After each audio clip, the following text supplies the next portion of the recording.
Someone's been here. And never left.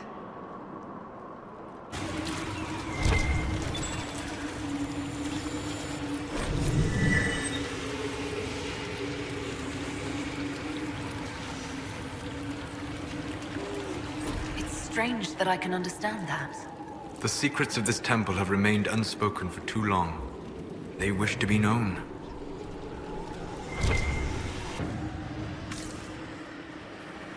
Deep one, this. I wonder what it's hiding. No way through this gate. Wonder what it's made of.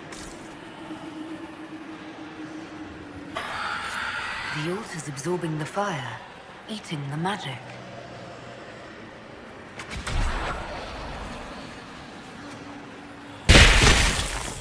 It's warm. Why are you touching it? It is alive, because the creature connected to it is alive. It is but one piece of the whole.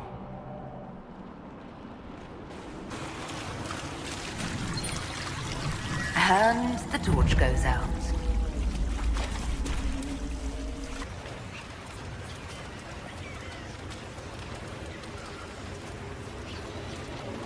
One of the explorers from the camp. Where are the rest of them?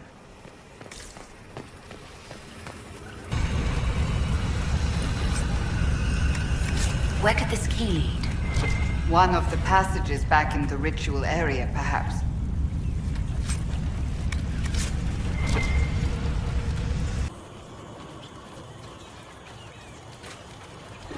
I recommend caution.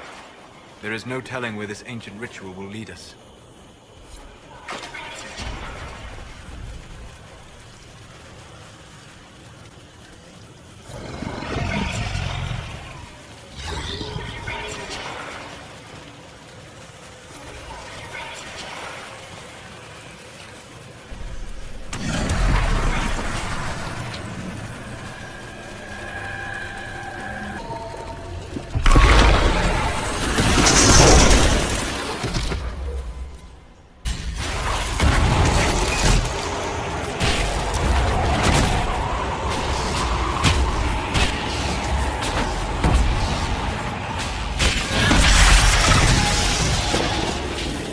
So that was the High Priest of the temple. Imprisoned in silence and despair by his own followers. A sad legacy.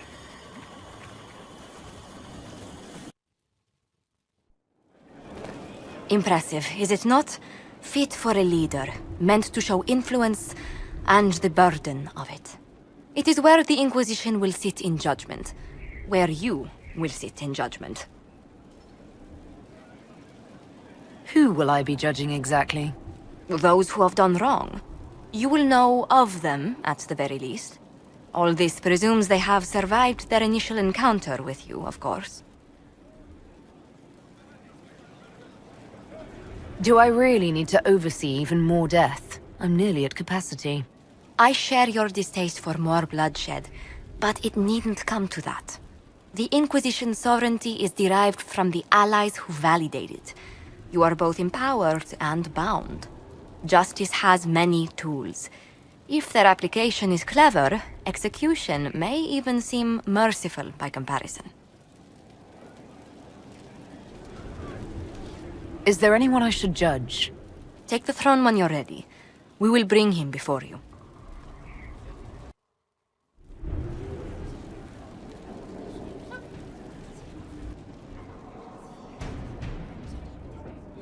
This was a surprise. After you return from the bogs, we discovered this man attacking the building with a goat. Chief Movran the Under. He feels slighted by the killing of his Avar tribesmen, who repeatedly attacked you first. What should we do with him? Where should he go?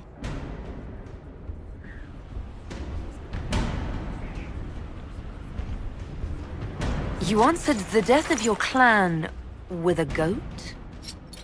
A courtroom? Unnecessary. You killed my idiot son, and I answered, as is my custom, by smacking your holdings with goat's blood. Don't look at me. No foul. He meant to murder Tevinters, but got feisty with your Inquisition. A red-headed mother guarantees a brat. Do as you've earned, Inquisitor. My clan yields. My remaining boys have brains still in their heads.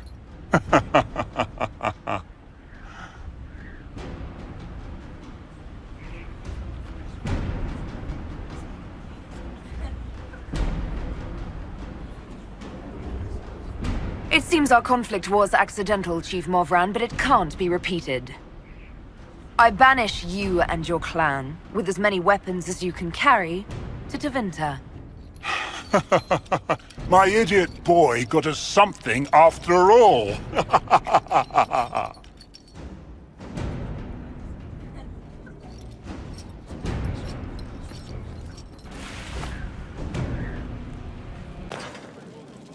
Inquisitor, I was just inspecting our new headquarters. Foundation cracks, nesting animals, and miles from any centers of civilization. The staff must make it presentable if we're to receive any visitors of distinction.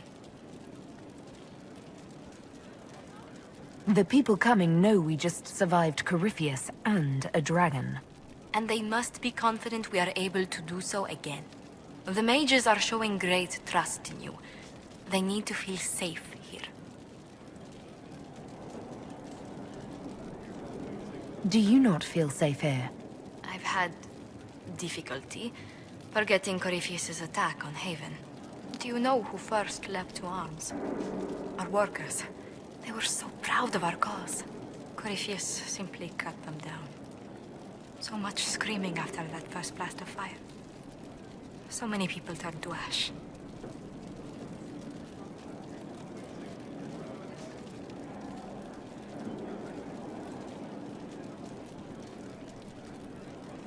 Corypheus will pay when I face him again.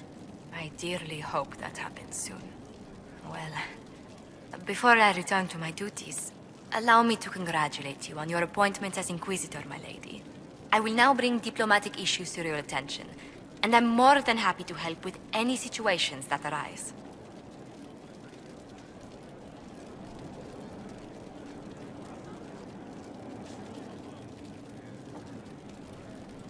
You don't have to be so formal just because I'm Inquisitor now, Josephine. Our allies and guests should see you treated with every courtesy, Inquisitor, especially considering the newness of your office. Fortunately, after your courage at Haven, it's no difficult task to do so.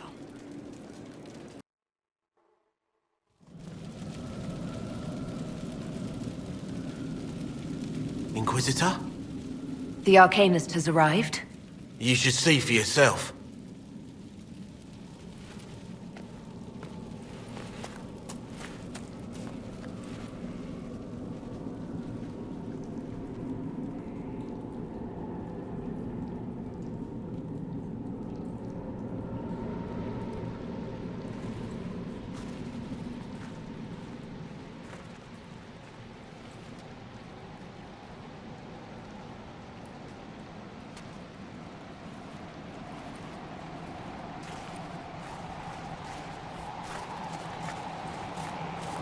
Hello there.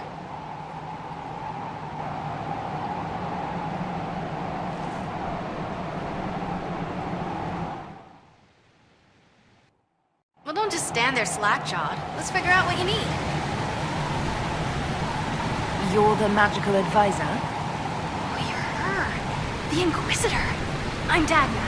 Arcanist Dagna. It's an honor, your worship. Is that it? The hand anchor mark? It's pretty. The breach was pretty too. In a destroy everything sort of way. I welcome you to the Inquisition and look forward to your contribution. Me too. I've heard some impossible things. I love impossible things. Those are the best to make, well, possible. I've looked at Herod's devices. Precision is fantastic, but typical. Mundane. Old thinking. No disrespect meant to the classical trades, but you need a new perspective. I've made adjustments. As long as I keep making them, you can craft just about anything. Almost safely. What is it you do, exactly? I was born to the forge. That's literal in this mythcast. So the hammer and tong, that's like a heartbeat. But you've a man for that already, and a good one.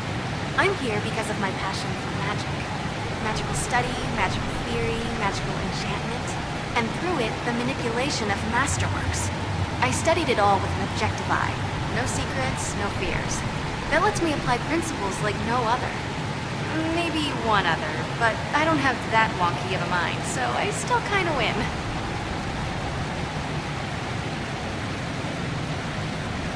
What's the story with enchanting?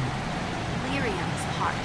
In certain rational patterns, it beats like something alive. That's how I see it. So, a mage can make your weapons do things, but with the right runes, the right rarities, your toys become wonders. It's the one thing mages can't do. Drives them mad. Literally. Dwarves are resistant, so it doesn't affect us. Mostly. You have the ability to make exceptional weapons and armor. Masterworks? There's an art to the forge, as well as enchanting. You need an ear for it. And hands. Eyes, too. Nothing bad to say about Herod on that front. He's wonderful. But there's this little more needed. With the right bits, an edge can be more than an edge. Armor can do more than protect. A hue can be just a bit brighter. In short, smithing can be more. In short. Another time, Dagna. Of course. Bring me what you want made, and I'll make sure it goes just right.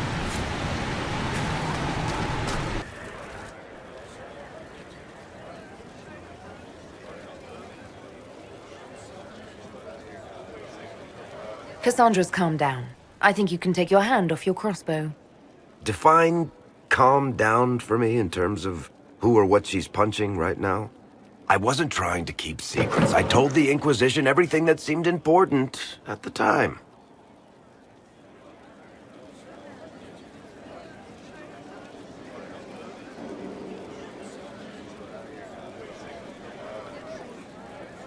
I know, Varric. You never would have kept quiet otherwise. I keep hoping none of this is real. Maybe it's all some bullshit from the Fade and it'll just disappear. I know I need to do better. I'm sorry. Sleep well? I've never done anything like that before. Do you regularly talk to people in dreams? No. Consider that one more rule you have effortlessly broken in your rise to power. I had no idea that the anchor would allow you to dream with such focus. It is truly remarkable. But I am reasonably certain we are awake now. And if you wish to discuss anything, I would enjoy talking.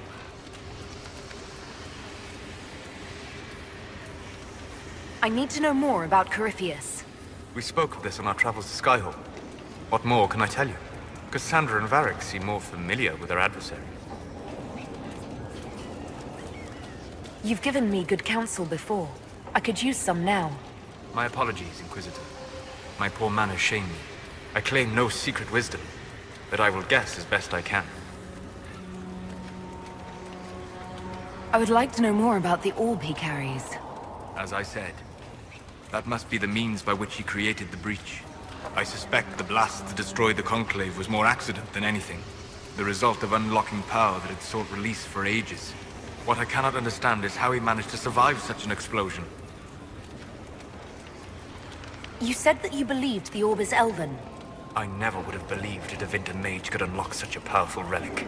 It clearly enhances his abilities, giving him access to power he should never have known. Like the power to control the Archdemon. Indirectly, one assumes. Nothing in any law connects my people to the old god dragons who became archdemons. What do you think Corypheus will do next? You shamed him when you destroyed Haven. Spoiled his glorious victory. It would be worse to acknowledge that you had done so. He must continue on his course or show weakness. He will return to his plans to throw Olay into chaos, and then conquer it for Devinter. You're sure that's what he'll do? As certain as is possible. Assuming I can plausibly predict a man who seeks to rise to godhood. And can you? The key is understanding this. No real god need prove himself. Anyone who tries is mad or lying. His deception will undo him, as it has done countless fools before. What can you tell me about the source of Corypheus's power? According to the law, the ancient Magistars of the Winter received guidance from the old gods. Corypheus commands a false archdemon, a corrupted old god. This suggests he no longer sees himself as their minion. Some of his unique power comes from the corruption of the Blight. The rest may come from the orb he carries.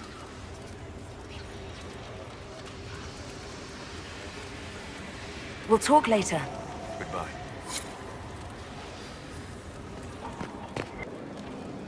Brilliant, isn't it? One moment you're trying to restore order in a world gone mad. That should be enough for anyone to handle, yes? Then, out of nowhere, an archdemon appears and kicks you in the head. What? You thought this would be easy? No, I was just hoping you wouldn't crush our village like an anthill. Sorry about that. Archdemons like to crush, you know. Can't be helped. Am I speaking too quickly for you? I was distracted. That's all. Distracted? By my wit and charm? I have plenty of both. Today, at least. Oh, you wound me. I always assumed the Elder One behind the Venatori was a Magister. But this is something else completely. In Tevinter, they say the Chantry's tales of Magisters starting the Blight are just that. Tales. But here we are. One of those very Magisters. A dark spawn.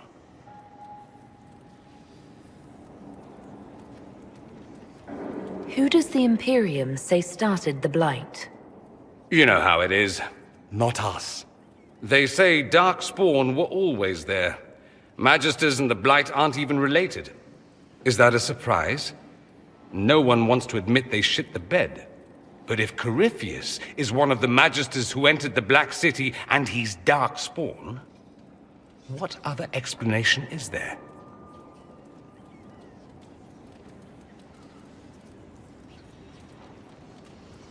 We only know what Corypheus claims to be.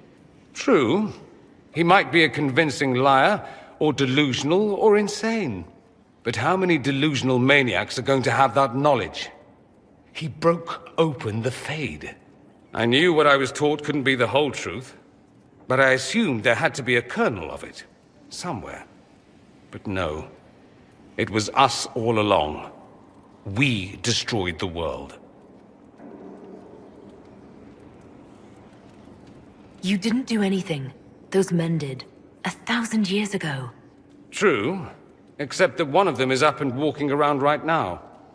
Not to mention I have idiot countrymen who would happily follow him down that path again. No one will thank me whatever happens. No one will thank you either. You know that, yes?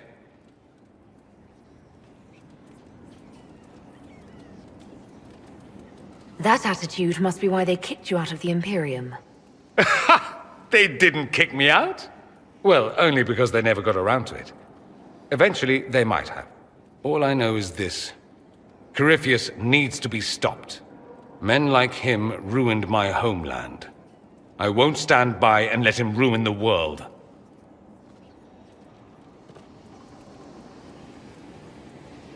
Oh, and congratulations on that whole leading the Inquisition thing, by the way.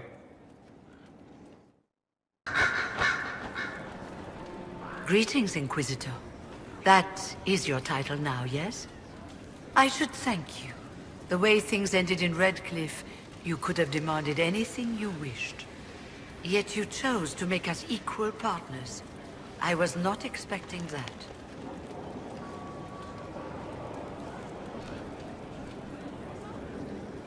You rebelled for good reason. I knew you, of all people, would understand. I've been a Grey Warden, Grand Enchanter, leader of a rebellion, and now I am none of those things. Odd where fate takes you, as you're no doubt well aware. You were once a Grey Warden. Mine is an unusual circumstance, Inquisitor. Normally one is part of the Order until death, but long ago I found myself stripped of what made me a Warden. They tried to reinitiate me, but nothing worked.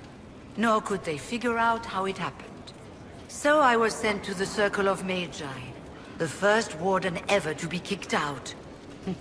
Quite the achievement. You sound happy about it. Becoming a warden seemed like a dream when I was first conscripted. Towards the end, however, my brothers and sisters, they felt I had somehow cheated death. I was glad to leave. It also made me unique in the Circle.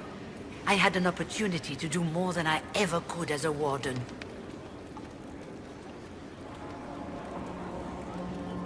You mean you began the Mage Rebellion? I pushed for our vote to free the Circles of Magi. But I cannot claim sole responsibility for what followed. Still, despite all the chaos, I would do it again. What happened had to happen.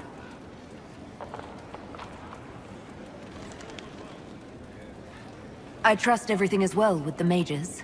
There have been a few scuffles with your Templars, but overall, it is going well. I'll leave you to it. Before you go, Inquisitor, a question.